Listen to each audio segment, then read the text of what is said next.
Hello and welcome to our presentation. Now we will make an analysis of the speech I Have a Dream by Martin Luther King Jr. from August 28 in 1963 in Washington.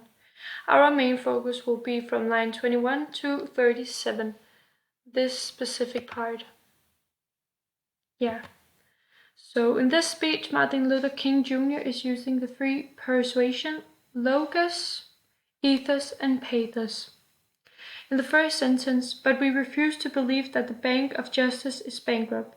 I would say that Martin Luther King is using pathos because he includes all in the audience by saying we and not I, and he is using this emotional effect by saying belief because that creates hope for the future and civil rights for all citizens.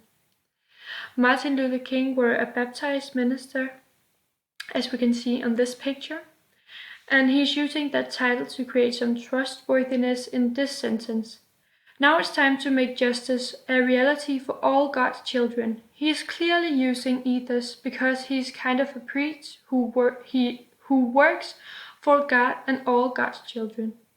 Martin Luther King is also using logos in the speech, in the whole speech, but in this specific part, an example could be: we will continue to shake the foundation of our nation until the bright day of justice. He is using logic